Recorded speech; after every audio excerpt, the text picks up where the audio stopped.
I'm Malcolm Hainsworth, a member of the Wakefield and North of England Tulip Society. I've been a member for many years, I think nearly 40, and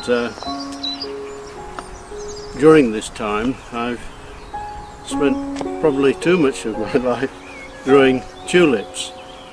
And when I first saw them 40 years ago, I was entranced, captivated by them, and they still hold me in their grip. Tulips are tulips, they're the same thing wherever you find them, but they come in lots of different forms.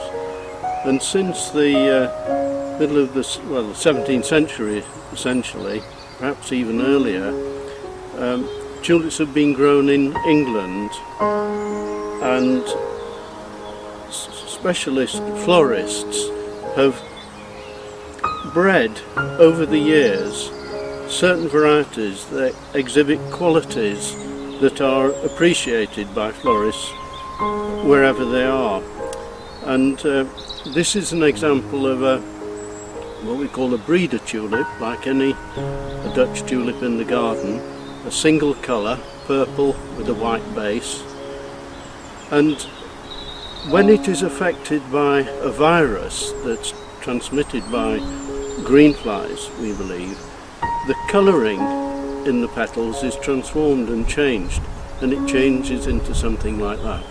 So it's a purple flower, we call them biblemons, and that's what we call a broken biblemon. This is a rose that's broken, it's my favourite. It's called Julia Farnese. Gorgeous.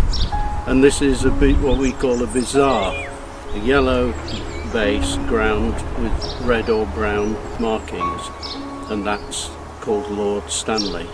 Seeing these, the colours, they're so pleasing together. They're just captivating.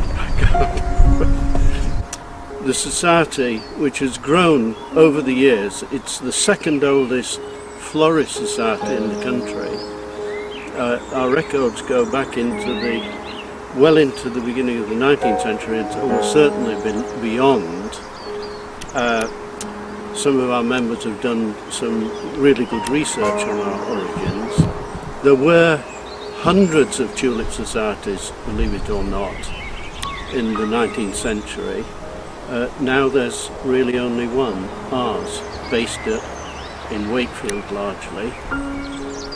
But our membership is now national and indeed international. We have a very good, wonderful Swedish membership, growing membership, but it's mainly around the West Riding, though we've got really good growers elsewhere in the United Kingdom, from Scotland to the south.